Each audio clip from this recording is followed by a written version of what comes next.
We're here in Monte Carlo for the Rendez-Vous de Septembre. For Invest TV, I'm Richard Banks. And I'm joined now by Trevor Carvey, CEO of Conduit Re.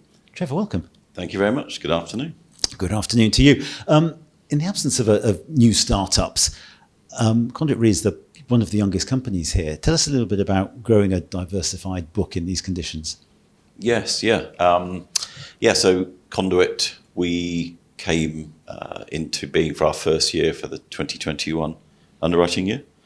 So through 2020 was really the period when we were working on the fundraising. So that was very exciting times in terms of putting together the plan and talking to investors. And that was really about, to a degree, leaning into what was perceived to be, and has turned out to be, a harder market. So there was that inflection that was happening really post-COVID, as we were doing the original fundraising and talking to investors.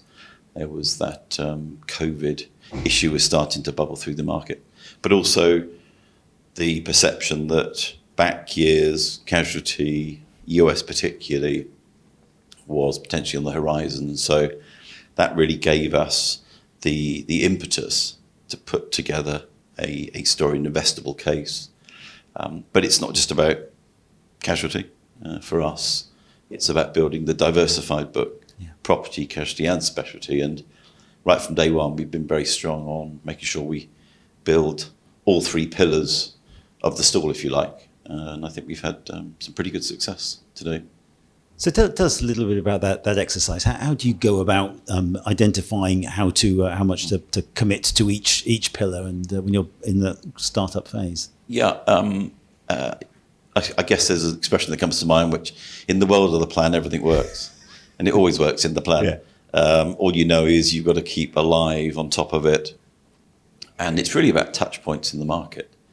We were really keen, and always have been in my career, to make sure that as a team you have those touch points. So you're aware of emerging issues, opportunities and threats as they come through in the various classes.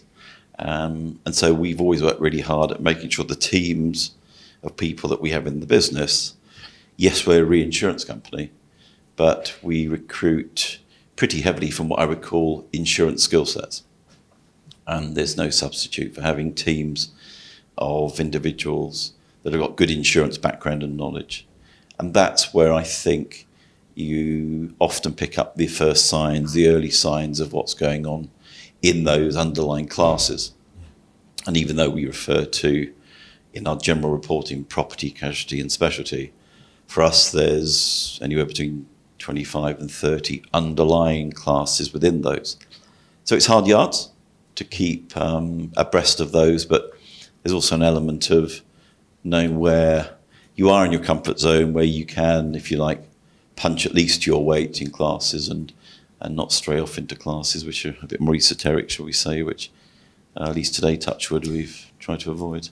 So as I said, you're one of the youngest companies here because there hasn't been a fresh load of startups. What is it, do you think, that's prevented the new class emerging? That's a good point. We get asked that quite a bit.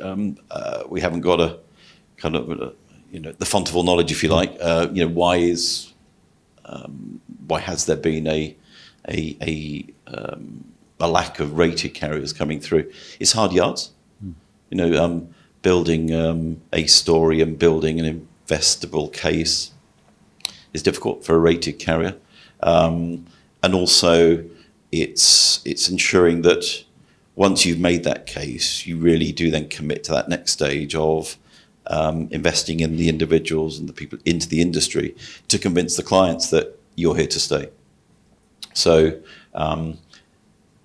broader economic conditions always come to bear, interest rate environment, and movement in interest rates from lower to higher and then back to lower again. That obviously has a dynamic on where the investing world sees the cost of capital.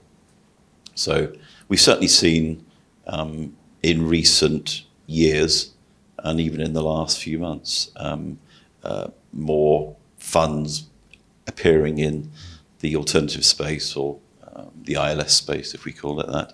So that's been obviously an easier form of structure to enter, lower barriers to entry. But the rated carrier is it's a tough journey that you have to go on, and you have to commit to it. So I think we're very fortunate that the investors that saw the opportunity of a Conduit saw that and committed to it. So we're very fortunate. Let's talk a little bit about some of the market conditions out there. A lot of talk this year in Monte Carlo about casualty. Well, what are the signs of optimism there?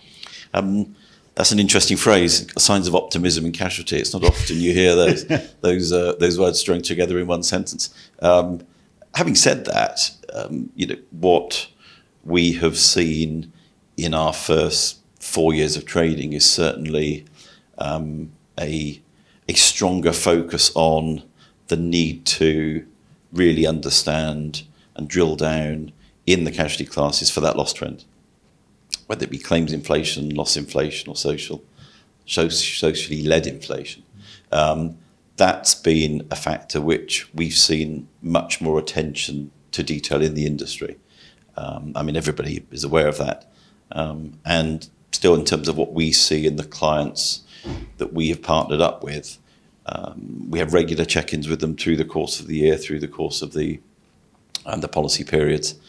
And you can see that it's the issue which they're grappling with, working with, and seeking to understand. So certainly as a reinsurer, we take comfort in clients that monitor, track, and then transparently report back on how they see the emerging landscape.